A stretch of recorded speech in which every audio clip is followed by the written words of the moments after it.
Liberty in our lifetimes in a free state of our own. That's the vision. That's the dream. And we are building it in New Hampshire. I'm Eric Brakey, your host and renegade statesman for the Porcupine Report. Welcome to your source for porcupine news and free-range conversation on matters of liberty. All right, let's hop into the show.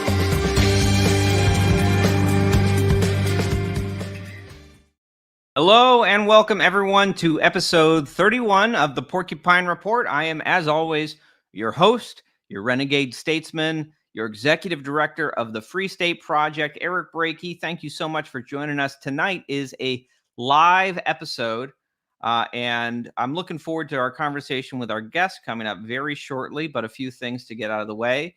Because this is a live episode, and if you are following the show, you know we've been experimenting a little bit. Some weeks we're doing live episodes. Some weeks we're pre-recording it. The big thing, of course, when we do a live episode, it's a great opportunity, if we have a good live audience, to share questions and comments throughout the duration of the broadcast. If you ask a good question, I see it. I see it when it's coming in, and I will be pulling them up, and we might bring them into the conversation that we're having tonight. So please ask your questions, share your comments. I see you, Richard King. Greetings and salutations to you as well. And I appreciate you being a part of the conversation with us. Now, first, before we get to our conversation, I do want to remind you one last time about the Free State Bitcoin Digital Asset Conference, which is coming up this weekend. It's Sunday, September 1st.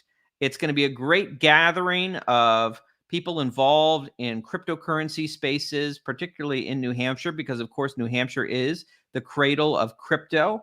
And there's going to be a lot of great speakers and a lot of great networking and conversations happening. I'm looking forward to delivering my remarks about how the crypto revolution is here, both in a temporal sense in that it's happening, but also in a physical sense in that it's happening here in New Hampshire. That's what I'm going to be speaking on. I'm still finalizing and writing my remarks, so hopefully I'll have it together by Sunday.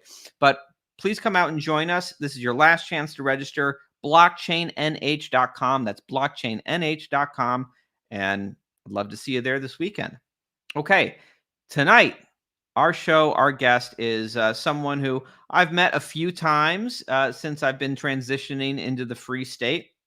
Her name is, and I asked her special for how to pronounce her last name so I don't screw it up. So hopefully I'm not screwing it up. Her name is Kitty Michelotti. She is the president and co-founder of Latitude Learning. We met briefly at the New Hampshire Liberty Forum earlier this year, where Latitude Learning was one of our vendors and engaging and talking with people about what they're doing. They're a homeschooling cooperative based in, I believe, in the Manchester area. I got to take a brief tour earlier this year. I was very impressed with what they're doing. So we're going to be having a conversation about the innovations that are taking place at Latitude Learning as far as alternative to schooling, to government schooling options for families, and the overall state of education freedom in the state of New Hampshire, because there are tremendous experiments going on, especially with policy changes that have taken place in the state legislature with things like education freedom accounts, where tax dollars for education can follow the family and the student rather than being dictated by bureaucrats.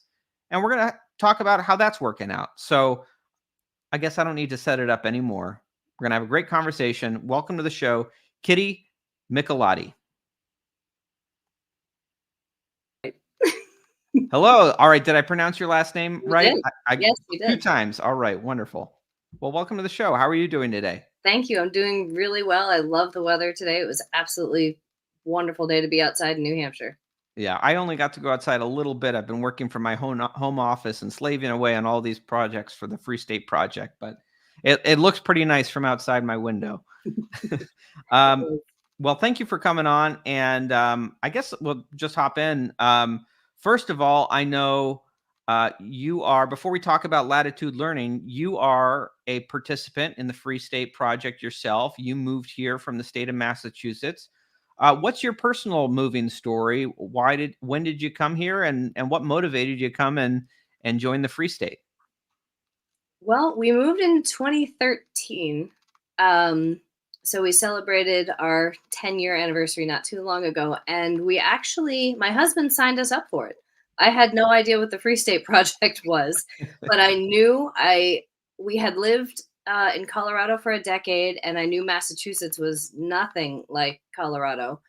I hadn't spent much time in New Hampshire as a kid. I grew up in Connecticut and New York. But my husband said, I've signed us up for this thing, and it basically means more freedom, and we'll definitely get more bang for our buck if we buy a house in New Hampshire. And I said, great.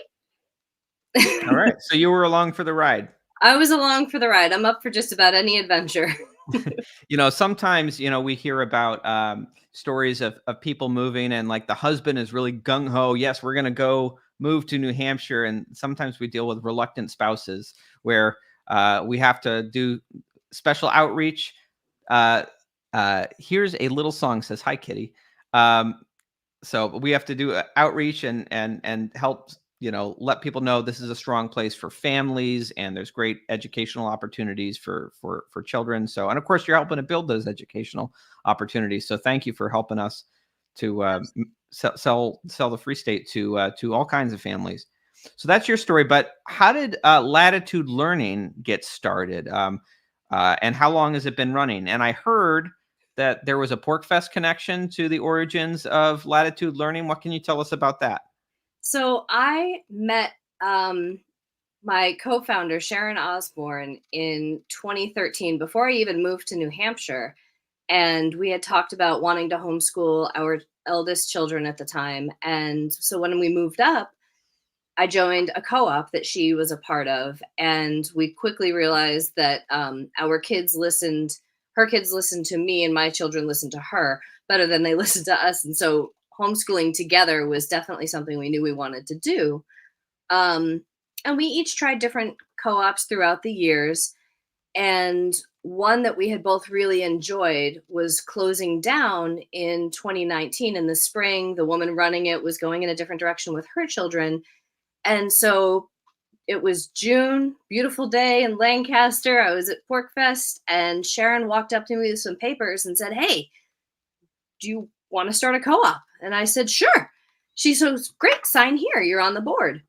I said, "Wonderful, thank you." And my very understanding husband walked up and said, "What did you just sign?"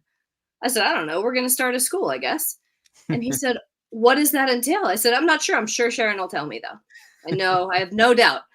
And she has. And it's been probably one of the best decisions I've ever made for our family, for our kids, for our community.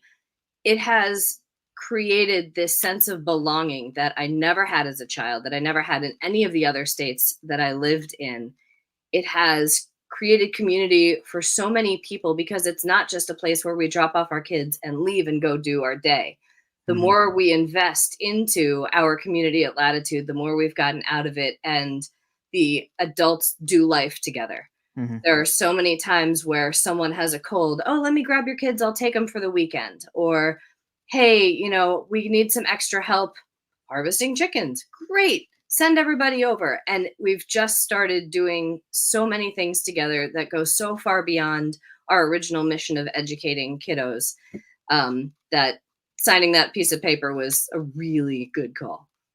So are the teachers at Latitude Learning, are they generally parents of students there, or outside experts that you bring in? What does instruction look like at Latitude Learning? So yes, both. We started off, Sharon and I are both moms. We each have 3 kiddos, and we have parents who come in who have different levels of expertise in different subjects. We have 3D printing classes, we have Bitcoin classes, we have art classes, and some are taught by parents. We have parents who are very involved in theater, and so they will come in and teach stage makeup Oh, and awesome. acting classes and help us with plays and performances. And then we have professionals from the community who just come in and share their hobbies with our students. Everything from Dungeons and Dragons and using D&D to teach history, to one of our board members and teachers has built his own airplane, and so shares his love of all things flying with the kiddos. And a lot of our parents will take their hobbies and turn those into classes as well. One parent loves to quilt. And so not only was there a quilting class, but then that wasn't enough for the kiddos. And so she comes in and does kids quilting on Fridays. And then that wasn't enough. And so now there's an adult craft night on one evening a month. And so it just kind of spirals into the demands of our community. As far as what instruction looks like, it depends on the teacher. Sometimes it can be a walk around the property that we happen to be renting in Derry, where we walk down to the playground and point out different plants and herbs and bugs and critters. It can be a martial arts class in our green space, or it can look very much like a regular class where we're having sort of a lecture-based instruction and then conversations between some of the older kiddos on books they might be reading or on issues that are coming to us from the State House for our civics class. So it's really varied and it changes every semester. I can't tell you what I'll be teaching in the spring because the kids haven't told me yet. We send out a survey at the end of every semester and we ask the kids, what's the best thing about Latitude? What's the worst thing about Latitude? What classes do you want to take and what do you see more of? And the worst thing comes back pretty much the same every year. And it's that it's not a sleepover school like Hogwarts. Maybe one day, but not today. Not today. Now I'm curious. Maybe I'm a recovering theater kid myself, so like I'm really curious. My ears perk up when you say that there's people doing kind of great work with students who are interested in theater. What you said there were like makeup or stage makeup classes. But what kind of recent productions have been done there, or have the kids put on any plays? They have. We had last fall, we had a student written and directed play of A Christmas Carol. And this coming fall, we will also have a student directed play of Dracula. In the spring, we're hoping to have a musical, and that hasn't been decided on yet, but we have the kiddos working with some of our theater parents to kind of determine which direction we're going to go for that one. Awesome. Well, I'd love to come out and see some of these productions myself. Most people don't know this, but I almost in my early 20s became a theater teacher it was at a public school, the public school I grew up went to. They had for a government school, they actually had a really great theater program. But it's anyway, I love to see young people. It was such a big impact on me. I'm glad to know that kind of young people at Latitude Learning have access to the performing arts. And it sounds like so much of the classes that they're taking there are, I'm curious more how this works, the kind of the self-directed nature of the classes that are available. I mean, I certainly remember in my government school as a kid, there are a few electives I could sign up for, but ultimately like you're taking math, you're taking English, you're taking social studies, and the courses that are available are the courses that are available. And some you're required to take, some you have some optionality in a kind of the electives. But how does this work now? Is every student at Latitude Learning taking math and English? How do things work for the things that we tend to think of as, like, at least in government schools, like the core requirements? And tell me more about the process of kind of kids doing these surveys and customizing the courses that are available for themselves. So we are able to be a resource center for homeschoolers in New Hampshire. We're not a school. We're not an educational institution of any kind. We're an educational resource center. So we're almost like a karate school where, and in New Hampshire, because homeschooling is written, essentially the directing of the child's education is written into our Constitution as being the responsibility of the parent, which is wonderful. I've heard our Commissioner of Education describe education not unlike feeding a child. Once you've chosen to have a kiddo, you can choose how to feed them, whether you take them to a restaurant, whether you grow your own food, whether you get get a CSA subscription and pick up your food from the farm every week, whether you go to fast food every night, you get to direct that. And education is the same way. So we cover the core subjects as home educating parents, but there's no, you must do 180 days, you must have this level of instruction, you must be at this level by this age. So as the resource center, we get to provide a lot of supplemental education and provide some of the core subjects as they are requested. So we have English literature, we have composition, we have civics, we have sciences, physics, things like that for the older kiddos who have requested them because they know they want to go on to college or they want to fit these requirements and they don't want to do it at home. They want to do it with their peers at Latitude. And so we provide those for them. And so some of our classes for our high school aged kids are 2 days a week. As for making sure those requirements are hit for the younger kiddos, we tend to sneak them into other things. We have book clubs, and the kiddos will have a book in front of them while we read it out loud. We'll do activities based on it, and then we'll sneak in all the different core subjects into that class. We'll touch on history. We'll touch on math. We do a lot of math games because kids will learn better and retain better as they play games than necessarily just being lectured to and then sent home with homework. Mm-hmm. That's not to say we don't have teachers who give homework. We absolutely do. And because we are a resource center, the parents are responsible for the primary education. And so they will tell us, hey, we'd really like to see more cursive. And so we have a cursive class and the kids learn that. We have a Shakespeare class, but we also have things like cooking. But in cooking class, we'll have different aspects, reading, chemistry, math, all the things that go into whole life learning. Because most of our students, most of our homeschoolers aren't used to learning in broken down, isolated subjects. They're used to learning by living life. And so it's not something where you say, oh, we're going to go socialize today. You just go to the grocery store and you say, we have a $20 budget to get snacks for the week. Go ahead and do that, and then take your groceries to the front and pay for them and make sure you get the right change. And that incorporates a whole lot of learning into just that one exercise. So in an adulting class, I might give the kids a circular from Market Basket and say, okay, feed a family of 4 on $150. They have to have 3 meals a day. You can't repeat the same meal more than once. Go. And they'll sit there, and that incorporates lots of different types of subjects into it without them even knowing. And they're really engaged and they really learn from it. And they come away with a life skill, hopefully. All right. We have a comment from Miranda who says, we love Latitude and their methodology. It follows pedagogical best practices and is an amazing place for families in New Hampshire. More of a comment than a question, but do you have anything to say to that? Thank you, Miranda. I appreciate that. Honestly, there's no better compliment than when our own families say things like that, because it's word of mouth that has helped us grow to where we are today.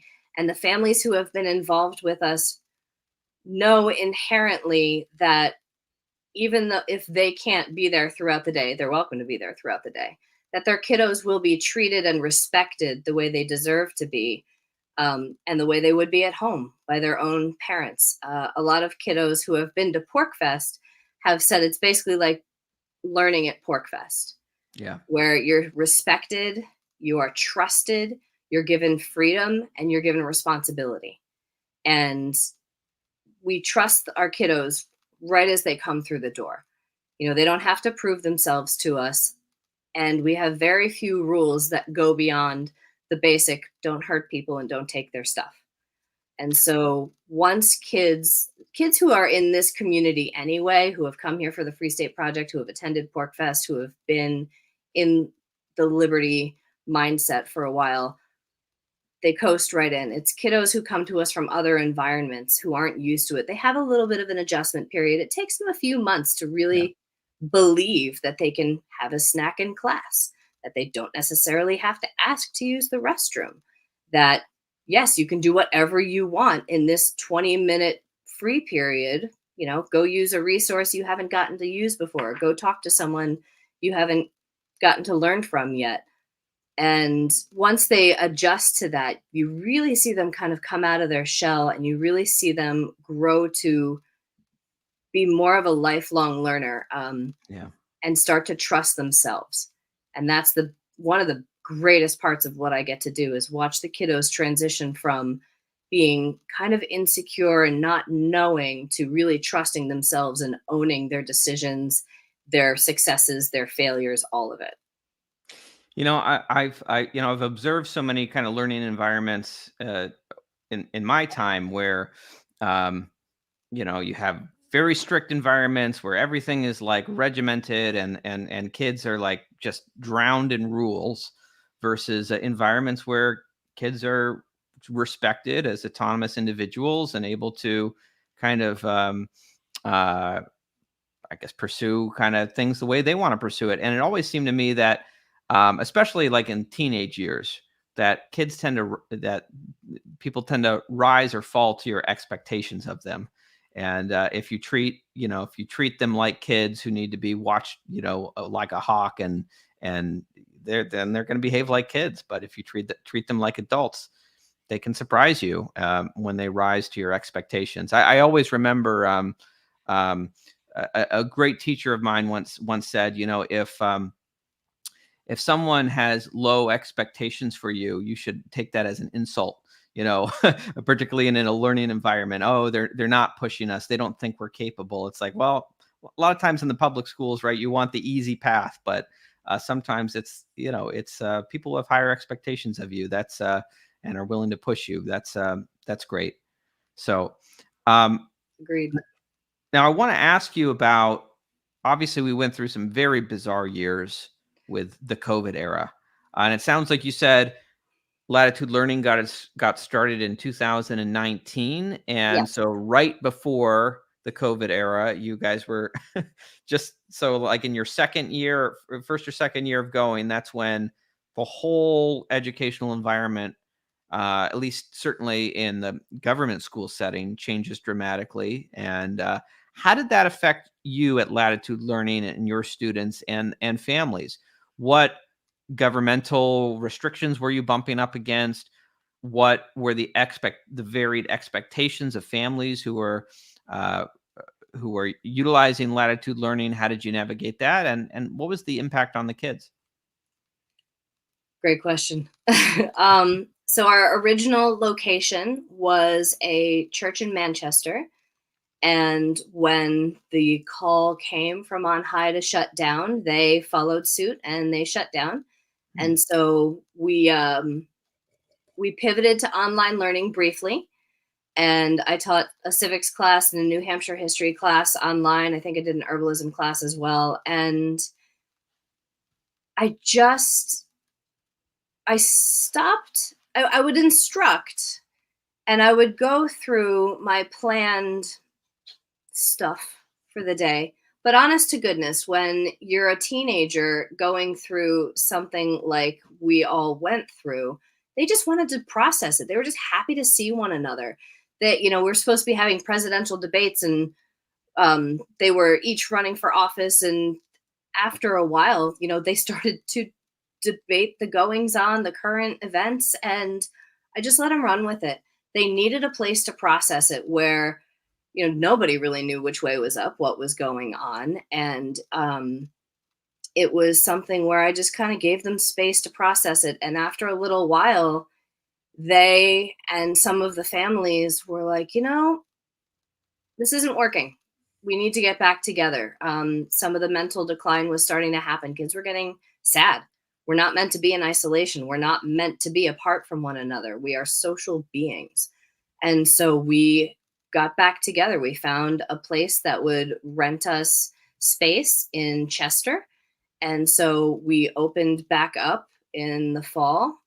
We actually started getting together in outdoor spaces, going for hikes together, going to different waterfalls, going to swimming areas.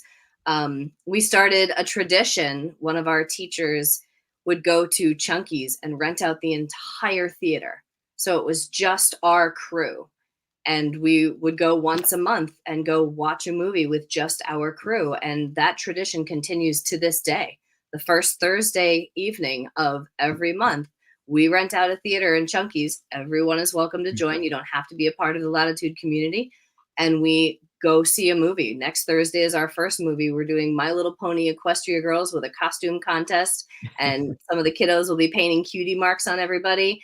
We'll be watching Phineas and Ferb. I think there's going to be a raffle as well. And it's just spiraled into this event that everybody looks forward to every month. So we kept getting together and we said, come as you are. Yeah. Everyone is welcome. We're not going to put restrictions on who can and cannot be here. We're not going to put restrictions on behavior. Wear a mask. Don't wear a mask. Get the vaccine. Don't get the vaccine. Whatever works for you, just come be with us. Come learn with us. Let's try to keep our kids give them a space to be who they need to be. I ended up teaching a mythology class that first fall, and we learned about all different types of mythology from all over the world. And the kids wanted to learn about human sacrifice. And I kept trying to push it off, be like, well, here's this clip from King Kong. We'll watch that.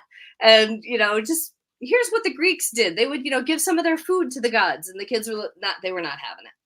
They wanted to know the nitty gritty. And so I said, you know what? Each of you guys research, and they wanted to stage their own. And they put on an entire play, and they researched all these different traditions from all over the world, and people volunteered for all different parts, doing the music, getting the sacrifice ready, picking out the gods, and they chose to do their sacrifice to the 19 gods of COVID. And, it's not unlike being a toddler. When you're a toddler, you learn new things about the world, and then you go off into your own little world and you play, whether it's with Lego guys or G.I. Joes or Barbies, but you enact what you see around you. And I found that teaching during COVID was really no different. Everybody was trying to figure out a way to make sense of what was going on.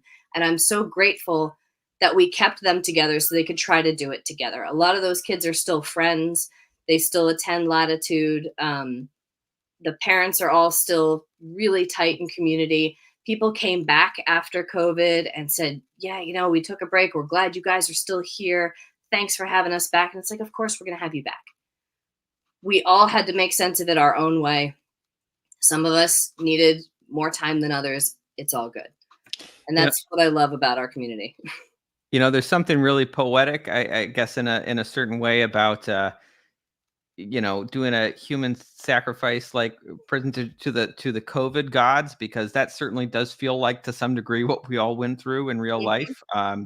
We think that human sacrifice is just this thing in old bygone civilizations, but boy, I saw a lot of human sacrifice in 2020 and 2021, and particularly in the ways that, I think a lot of the well-being of our children was sacrificed in so many areas of society during that period. But it sounds like with resources like Latitude Learning that, some of the kids did all right. And I do want to, two things. First, I want to say we got a great comment that came in. We'll get to that in a moment. Well, all right, let's throw it up right now. I don't know if this is his real name. Colonel Fielding Lewis says, thank you for this. Do you have any materials that can help me convince my wife, who homeschools our kids, to move to New Hampshire? Well, Colonel, yes, I do.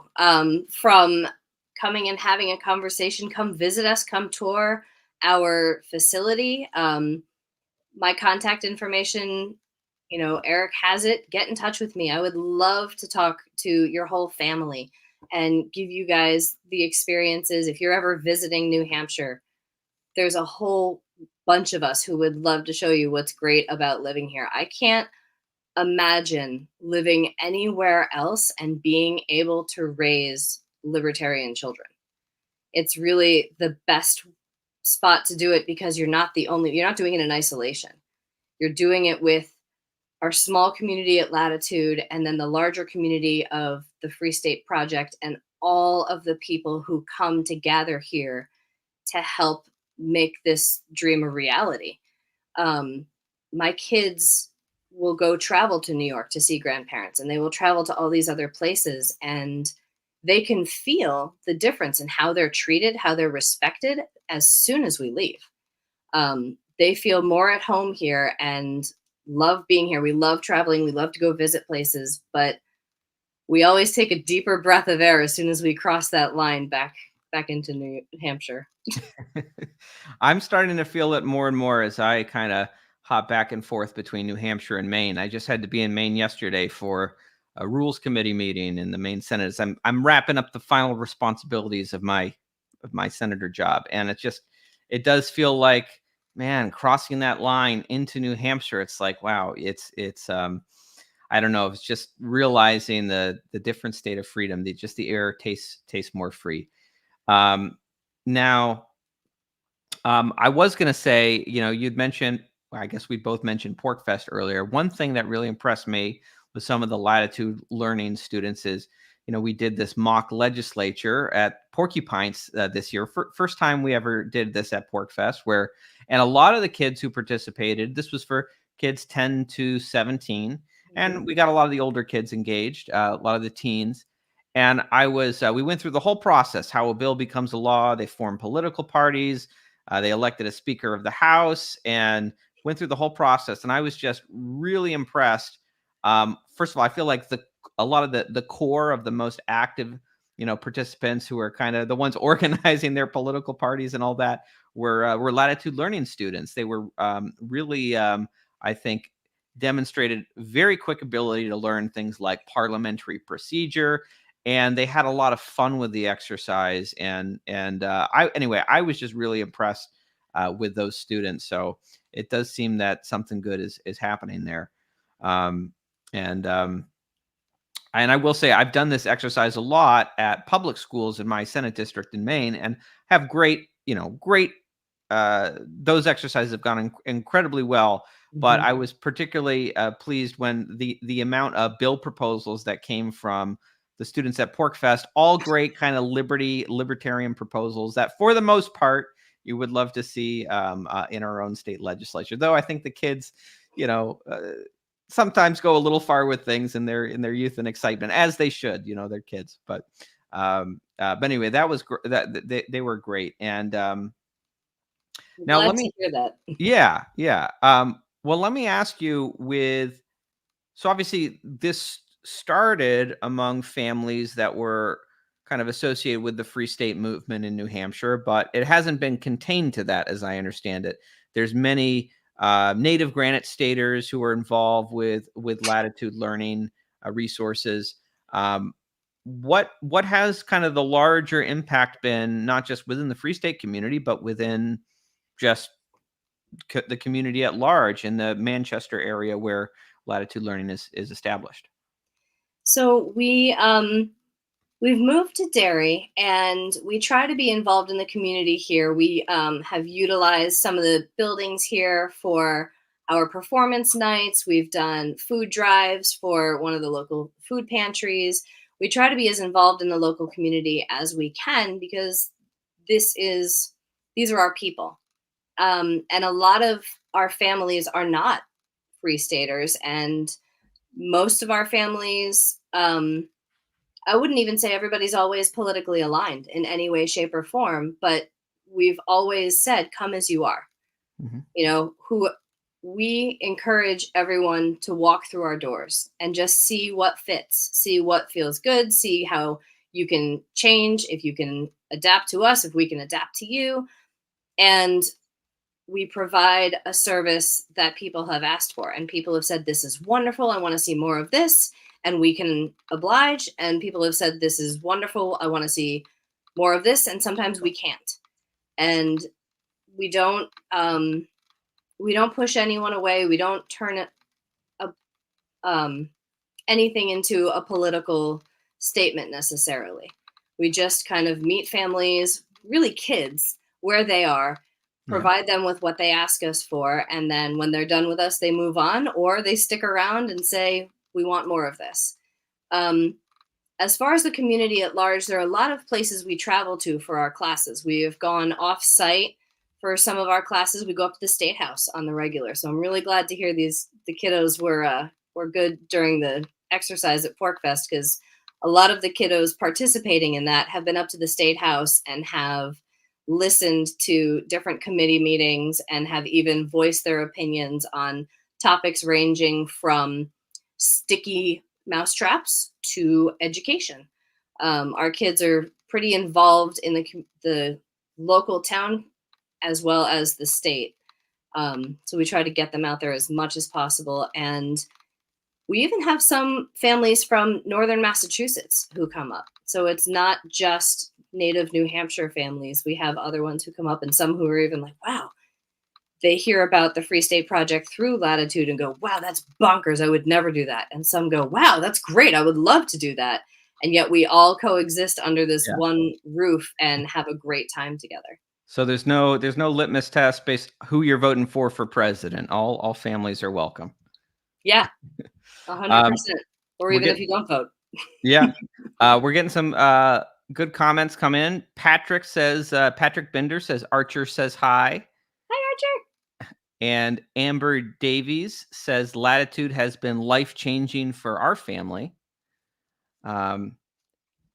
C.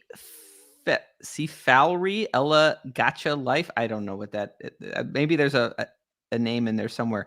Says, I love Latitude. Wynn Osborne says, I also send my regards. So you got some love from a lot of different people, a lot of different families. Some phenomenal humans that I would not have known if not for this journey. So I'm grateful to know them all. And I have to say, the Daves family, that was one of the first families I met. I met their eldest daughter first at PorcFest, and she came up to me, a total stranger, came up to me at my very first PorcFest, and she had made all these little rings and all this jewelry. And she said, hey, do you want to buy a ring? I was like, what? Yes, of course I do. Because if a young entrepreneur says, do you want to buy? You say yes. But her poise and her confidence and her kindness were so striking to me that I was like, if this is what kids are like in this state and at this particular event, we'll be back every year. We're never leaving. And that child is now a young woman and continues to impress me every day with her accomplishments and her poise and her confidence. And so that family has been a blessing to us as well. You know, I've loved to see, I've been going to PorcFest off and on for a little over a decade now. And, it's nice to see kind of how, maybe when I was going like a decade ago, it was, there was kind of libertarian talks and there were parties, right? And I love to see, all those things still happen. There's still the parties for those who want it. And there's all the libertarian talks, which we always want, right? But I really love how I think as long-term PorcFest goers have themselves become older and married and had families, and they're still coming to PorcFest. They've started bringing their kids to PorcFest, and now there's just so many families at PorcFest. I've just loved to see, I guess PorcFest kind of like Latitude Learning adapts to what the people who are attending and participating want. So now there's all these kids programs and family programming. I hope that continues to expand.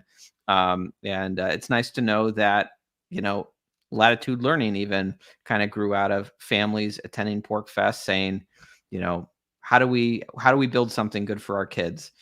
Now, I do want to ask you, because there has been, of course, a major policy change in New Hampshire, which at the Free State Project, we love to brag about as one of the great reasons why people with families should consider relocating and coming to New Hampshire. And that's a program called Education Freedom Accounts, which those who aren't familiar with it, in other states, they often call them education savings accounts. I guess just in the Live Free or Die state, they put the extra freedom branding on it, Education Freedom Accounts, which is really, this policy has become, many perceive it as like the gold standard in school choice policy. The idea that, look, if we're putting taxpayer money into education for kids, then how about the money follows the kids directed by their parents rather than just being attached to certain brick and mortar government run institutions? And so families who, I know there's income caps on it currently, and so it only goes up to a certain percentage above the federal poverty level for people who qualify. But of course, but families can use tax dollars that, I guess the idea and concept that would have gone to educating their kid in a government school, they can use some of those dollars for tuition for another government school, for charter schools, for private school tuition, or even for homeschooling expenses. Now, this has been passed in a number of different states. New Hampshire has been leading the way on this, but it's not without controversy, of course. There are people on all sides of the political spectrum who are critics of this program, and particularly on the, I would associate one criticism that comes more from left-wing politics, or I'd say, pro-government folks who are supportive of big government. One of the criticisms is that this potentially is a misallocation of taxpayer money, and it doesn't come with enough accountability for how dollars are spent. I've seen people criticize, if you look up kind of where a lot of the dollars go, Amazon.com is one of the big things, which of course, I think people think you get all kinds of stuff from Amazon.com, but it did start as a bookstore, so it actually makes sense to me why a lot of spending might be going there for books and stuff. But what would you say to those particular critics of education freedom accounts? First of all, how have education freedom accounts affected your model with Latitude Learning, and what might you say to critics who might say they're distrustful of EFA dollars going to places like Latitude Learning? Great question. I just want to clear one thing up. Yes, first. please do. You actually cannot use the EFAs for charter schools. Oh, If you're okay. a charter school student, that's not one of your options for the EFA. You can, however, use it. If you are an EFA student, that money can be used for private schools, for homeschooling, etc., but not charter. Understood. And being an EFA student is it is a separate category of attendance to fulfill the compulsory attendance requirement in New Hampshire. So you become an EFA student, and then you can choose where those funds go, whether it's a religious school, a private school, homeschool, etc. This is honestly an argument I see both sides of really, really well, at least as far as the concern that comes from spending tax dollars. Wouldn't it be nice if taxing in general was an opt-in program as opposed to an opt-out? But since it's not, I know for my Latitude students and for many students who have become EFA students and use that to be empowered to make the education choice that works best for them, every single dollar that has been used of their EFA has helped them. And I don't believe that can be said for every single dollar that's spent on a government school, in my opinion.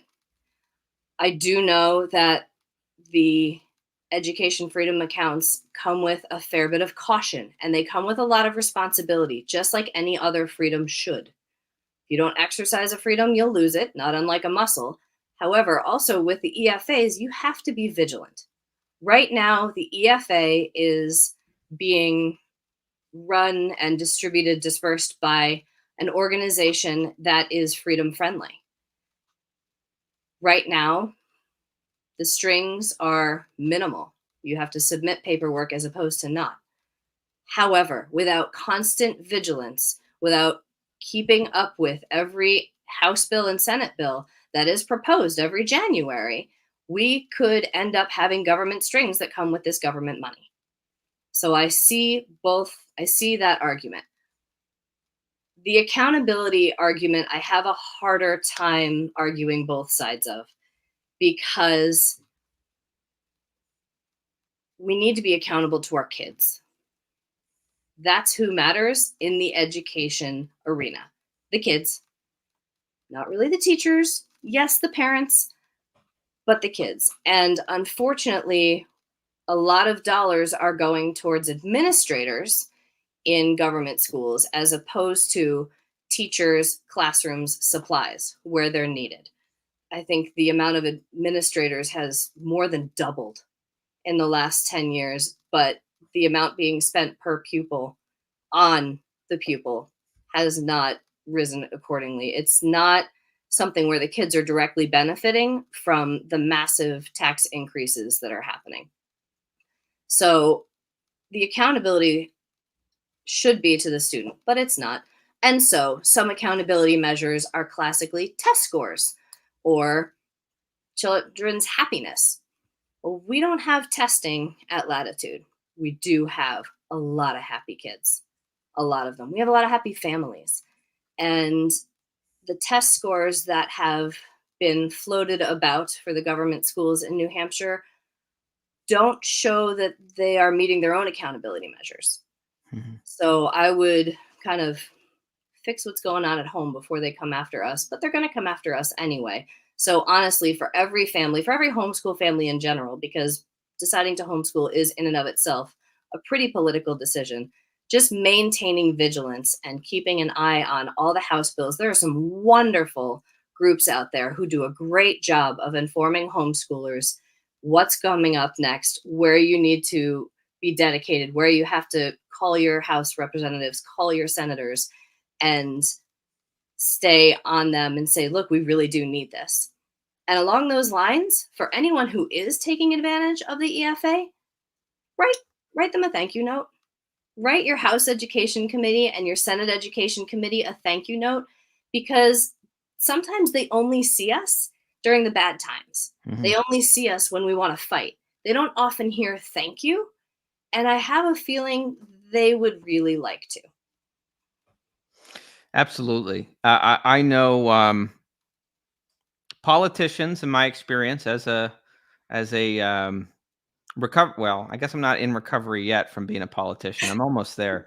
But yes, hearing from real people, getting notes like those, understanding the value that a program like this is actually giving to students, I think does help make some think twice, particularly folks who aren't kind of beholden to the teachers unions. Really think twice before mucking it up and taking it away from people. Mm-hmm. So that's awesome. And I guess let me ask you, as far as students who, I guess get to graduation age, who are, they turn 18 and they're going out into the adult world and going to college or going into a vocation or whatever their next step in life is. What are some of the different, what are some of the different kind of paths that students take as they've gone through Latitude? And is this something, if parents really want to make sure their kids can get into a good 4-year school, do our students tend to be well equipped and get admission to kind of the good schools, even if maybe the report cards that these schools typically look for are a little unconventional? That's a great question. It's something that every homeschool parent thinks about. Okay, I can do kindergarten, but I don't know about physics. Everybody's always worried about physics. The wonderful thing about homeschooling is you can tailor it as soon as your kiddo decides, I want to go to college or I want to be a welder. You can immediately start tailoring their education to that. And so we've had kiddos who have enrolled at Latitude and co-enrolled at our local high school, using it for welding, using it for writing classes, using it for something we don't offer, and being able to do both, because that is allowed in New Hampshire. We also have kiddos who have co-enrolled in community colleges. So they're taking community college classes and then coming to us for other classes that they want to take. To parents and students who want to go to a prestigious 4-year university, my advice inside and outside of Latitude is always to work backwards. Figure out what you need. Go on their website and take a look at, for instance, MIT has a homeschooler application. Work backwards from there and start checking off their boxes. And I guarantee if you can check off that one, you could probably check off anyone. But going in that direction, because our kiddos have had so much freedom and so much authority over their own education, they generally know long before they're 18 what they want to do. They've seen so many successful adults around them, and they've seen the unconventional and conventional pathways we, as their teachers and parents, have taken, that they start asking us questions about the 13, 14 range. And so we can start directing them at that point and say, look, if you are really into programming, here's some teachers we can put in front of you who have computer science degrees or who have these crazy jobs, working in tech. Talk to them. Go visit their places of work. And we've had kids who have gone and visited different companies with our teachers. And they've decided, okay, yeah, this looks great. How did you get here? And we start helping them make a plan. We sit down with them and say, look, we can do a couple of CLEP classes for you, and we can help you with those. You can do them while you're here. You can have a resource of one of us who's next to you to help you get through the biology or whatever. Or we can just set up a plan with them, and kind of almost like when you sit down with a guidance counselor, we'll do that same sort of thing. We have a wealth of incredible community members who hold all different types of positions, and we can get kids internships. Go check this out. Make sure it's really what you want to do. And so that's kind of invaluable as far as the community we have built. And we have everything from budding electricians and welders to budding archaeologists and programmers. It's really kind of amazing because our students are just as diverse as the people we put in front of them. Well, I'll hop back to the comments. We got a few more comments coming in, including from Constance, who is our lead producer on PorcFest. She says that Latitude is wonderful, and I'm so glad my family is involved. We also have, let's see here, a lot of comments coming in. Let's see. We have Stella says, I actually know some pretty anti-libertarian homeschoolers. Well, that's certainly, I certainly even know progressives who homeschool their kids. And, that's the great thing about education freedom is that parents get to kind of make the choices what kind of education their children are receiving. However, I do agree that there is a certain freedom of mind associated with pulling your kids out of the system. And bravery, too. You got to be brave to buck that trend. And Constance says again, after I did a presentation at Latitude, some of the teens asked me about becoming a realtor. It's the best compliment. Well, I will say for the record, I'm always happy to go in and talk with the students about what it's like to be a politician, but I hope that their immediate that immediately they don't want to sign up and become politicians, because there are good things, there are better things to do with your life. Well, we are running towards the end of the hour, so I'm going to give you the final word. Any final thoughts you want to share, and where can people learn more about Latitude Learning? We are on Facebook at Latitude Learning Resources. We have a website, latitudelearning.org. You can always get in touch with me. And if you're thinking about pulling the plug and taking your kid out of a government school, I would say go for it. It's really hard to have a libertarian after 12 years of government schools. It's very difficult. And Eric, I hope you will actually come, and if you want to come back to the theater, we would be more than happy to find a spot for you behind the scenes or however you would like to be involved. Well, Latitude is always open to professionals in the community. I would love to do. I would love to. I would love to see what the theater programs are like there currently, and if there's anything I can contribute. I certainly worked professionally in the theater for several years and got my BFA, so it is kind of outside of politics, my area expertise, and I love In my district, as I worked as a substitute teacher for a while, I love working with young people. So please count me in, and also open invitation. I'm always happy to come and do a mock legislature with students there. It doesn't just have to be at PorcFest. So I know a lot of classes appreciate that. So Kitty, thank you so much for coming on the show. I really appreciate it. And thank you for all the work you do to promote quality education for kids in the Free State. Thank you for having me, and thank you for the work you're doing with the Free State Project. I appreciate it. All right, everyone, that's the show, but a few final things to promote before we wrap up this evening. First, I want to remind you again, this Sunday, September 1st, is the Free State Bitcoin Digital Asset Conference, FSBDAC.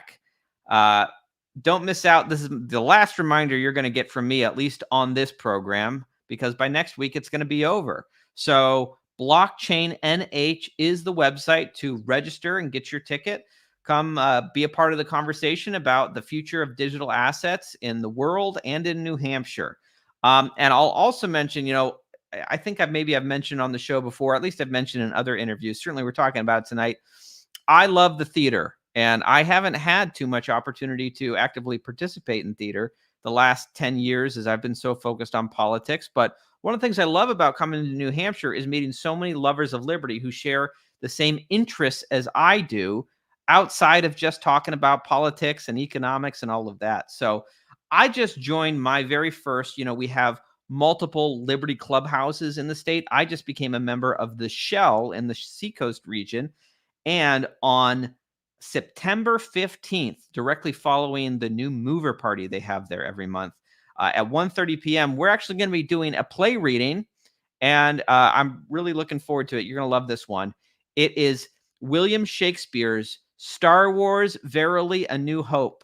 Some of your favorite Free Staters are going to be there. It's just going to be fun. We're just reading a play, and it is this play I read many years ago where this guy, Ian Dorchester, took the story of Star Wars and rewrote it as a 5-act Shakespearean play. Anyway, we're going to be reading that. It's going to be wonderful. You're going to hear Luke Skywalker and Darth Vader and Princess Leia like you've never heard them before in a iambic pentameter. It's totally free because we're just reading a book. So come on out, join us. We're still looking for a few people to read a few roles, so reach out to me if you're interested. Anyway, that's going to be a lot of fun. And I'm looking forward to doing some theatrical things again. I guess those are the last two things I wanted to promote. I want to, as always, thank our producer for this show, Renita, for making everything run so smoothly behind the scenes. I do see comments coming in. I see Richard King saying great stream. And Chris Lopez saying great show. To both of you, thank you for the positive feedback and being in our audience, and to all of our audience. I really appreciate you being here. Now, one thing that you can do to help grow our audience and promote the show is, if you're watching this on social media, click the share button. Share this show, this episode, with your network and your friends, and help grow our audience. And if you could, in whatever platform you're watching, if you're watching on a podcasting platform, please go ahead, rate the show, and leave a good review. It makes a big difference. It helps spread our reach. All right, that's what I've got. I guess that's it. Well, furthermore, everyone, my opinion is, as always, the Federal Reserve should be destroyed. I will talk with you all next week. Liberty in our lifetimes in a free